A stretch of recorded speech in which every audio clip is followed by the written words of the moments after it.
So let's start with the photoelectric effect. Okay, after the black body radiation, in which we explain the particle nature of the light. ठीक है कि black body जो है वो कैसे absorb करती है, कैसे emit करती है, क्या उसका relation है with the wavelength. So all this we studied yesterday. ठीक है. Again coming to the same concept of particle nature of the matter. Now today we are going to do the photoelectric effect. ठीक है. तो सबसे पहले explain कर लेते हैं photoelectric effect क्या होता है. Photo यहाँ पे हम light की बात कर रहे हैं. ठीक है. So what is going to be happen in this is it is the ejection of the electrons. Ejection means बाहर आना. ठीक है. यहाँ से क्या हो रहा है कि जो इलेक्ट्रॉन्स हैं वो बाहर आ रहे हैं. कहाँ से बाहर आ रहे हैं? From the surface of matter. एक मेटल लिया है हमने, उसकी सरफेस में से जो इलेक्ट्रॉन्स हैं वो बाहर आ रहे हैं. ठीक है. Under the influence of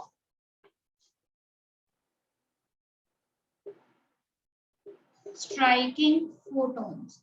जब उनके ऊपर क्या स्ट्राइक कर रही है? Light. And we consider the particles of light as photons according to the Planck's quantum theory. Right? ठीक है बेटा. तो what is photoelectric effect? Photo means light. Okay.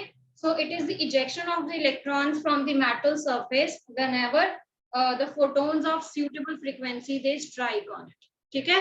यानी कि हम यहाँ पर क्या कह रहे हैं कि हमारे पास एक मेटल है. ठीक है. ये मेटल की सरफेस है सपोज. यहाँ से जो इलेक्ट्रॉन्स हैं वो बाहर जा रहे हैं. कैसे जा रहे हैं? जब उनके ऊपर जो लाइट है वो strike.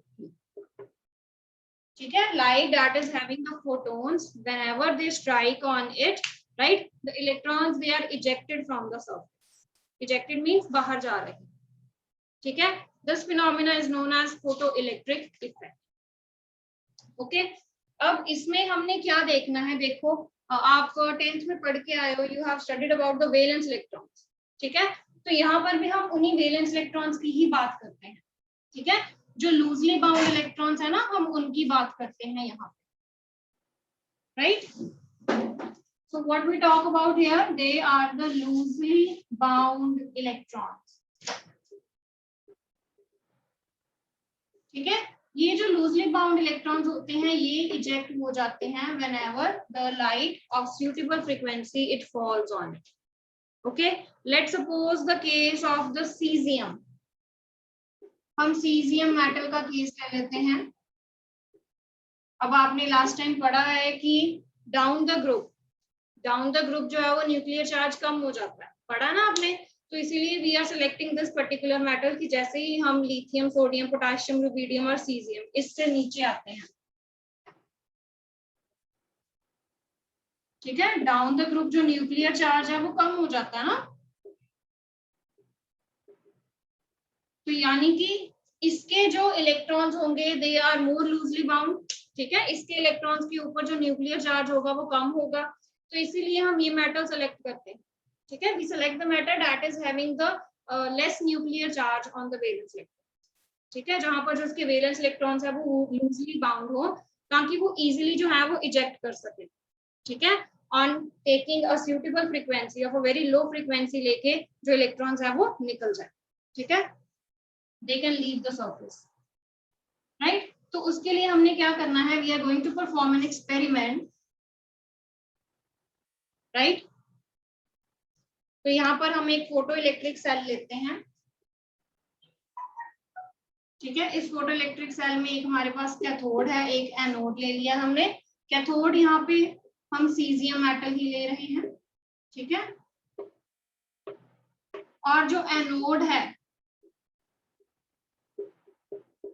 that we are taking some detector. Detector क्या करेगा? जब इलेक्ट्रॉन्स उसके ऊपर स्ट्राइक करेंगे ना, जब उस डिटेक्टर के ऊपर इलेक्ट्रॉन स्ट्राइक करेंगे, ठीक है, तो वो in the form of light जो है वो आपको बताएगा. ठीक है. तो उसने वो इलेक्ट्रॉन्स को डिटेक्ट करना है बेसिकली. अब इसके ऊपर सीजियम की जो कैथोड है हमारे पास, इसके ऊपर हमने लाइट जो है वो स्ट्राइक करवानी है.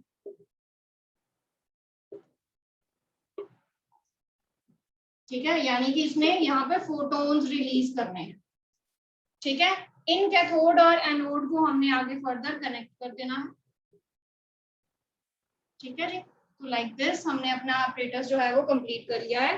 तो यहाँ पे हमने एक ग्लास जार ली है, दैट इज कम्प्लीटली इवैक्यूएटेड। ठीक है, कैथोड और एनोड है, कैथोड है सीजियम मेटल ही, एनोड है डिटेक्टर। जो इलेक्ट्रॉन्स जब उसके ऊपर आएंगे, ठीक है, जब यहाँ से लाइट जो है उसके ऊपर स्ट्राइक की, इलेक्ट्रॉन्स निकले, वो जो इलेक्ट्रॉन्स निकले they will move towards the negatively charge plate that is the anode.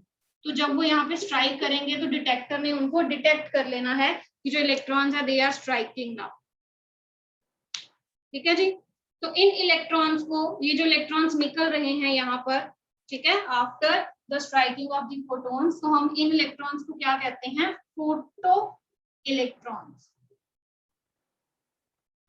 ठीक है, जो इलेक्ट्रॉन्स निकलते हैं after the basically ejection, okay, so we call those electrons as photo electrons.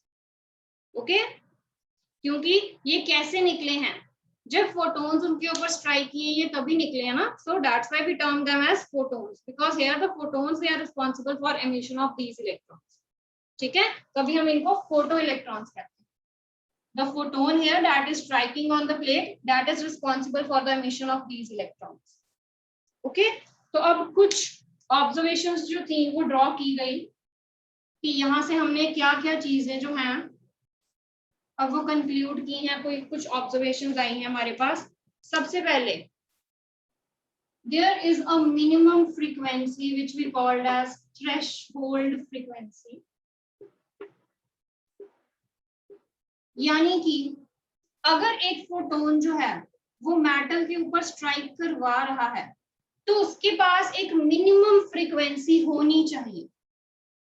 It must possess that minimum frequency, जिसको हम क्या कहते हैं? थ्रेशोल्ड फ्रीक्वेंसी कहते हैं, जो ये इफेक्ट जो है वो कर सकता है। व्हाट दैट मीन्स, देखो, हर एक मेटल की अपनी अपना न्यूक्लियर चार्ज होगा। आप हर एक मेटल की बात करो तो उस हर एक का अपना अपना न्यूक्लियर चार्ज होगा। ठीक है, हर एक मेटल में से जो इलेक्ट्रॉन्स हैं, जो वैलेंस शेल इलेक्ट्रॉन्स है, वो निकालने इजी नहीं होंगे depending on the nuclear charge. ठीक है, तो it depends on the nuclear charge of each and every metal कि मुझे कम से कम उसको कितनी फ्रीक्वेंसी प्रोवाइड करनी पड़ेगी ताकि जो न्यूक्लियस है और जो इलेक्ट्रॉन है, इन दोनों का ये जो बॉन्ड है ये ब्रेक हो सके और ये जो इलेक्ट्रॉन है वो इजीली बाहर निकल सके। ठीक है, तो there must be some minimum frequency which must be possessed by this photon. ठीक है, इस फोटोन के पास कम से कम वो फ्रीक्वेंसी होनी चाहिए जिससे ये क्या कर सके? उस इलेक्ट्रॉन को इजेक्ट करवा सके। ठीक है, for the photoelectric effect to take place, that photon must be having some minimum frequency. That minimum frequency we called as threshold frequency. ठीक है, ओके, अगर उसके पास उतनी फ्रीक्वेंसी नहीं हुई तो इलेक्ट्रॉन नहीं बाहर आएगा, क्योंकि the photon it is not in the position to break the bond and the electron it will not be ejected out. Clearly? ठीक है, समझ आया बेटा? Coming to the second point.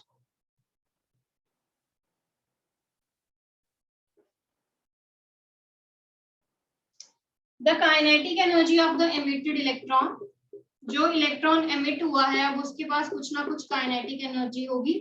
ठीक है, so that kinetic energy of emitted electron is directly proportional to the frequency of photon. ठीक है जी, जितनी फोटोन की फ्रीक्वेंसी होगी उसकी उतनी ही काइनेटिक एनर्जी होगी। Okay, so this is the second point of observation. The third point of observation is कि कितने नंबर ऑफ इलेक्ट्रॉन्स इजेक्ट होंगे, कितने नंबर ऑफ इलेक्ट्रॉन्स निकलेंगे पर second from the metal plate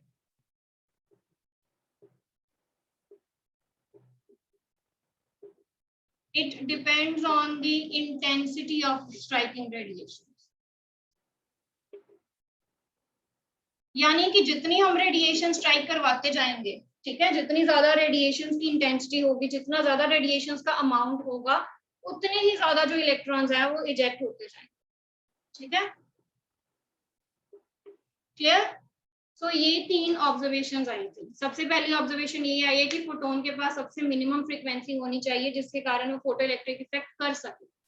फिर जो एमिटेड इलेक्ट्रॉन है उसकी kinetic energy it is directly proportional to the frequency of the photon, ठीक है। और कितने number of electrons per second eject होंगे दैट विल डिपेंड ऑन कितनी आप अमाउंट ऑफ रेडिएशन जो है उसके ऊपर स्ट्राइक करवा रहे हैं, ठीक है। तो ये 3 ऑब्जर्वेशंस जो थी वो आई, ओके। तो अब हम एक ग्राफ बना लेंगे।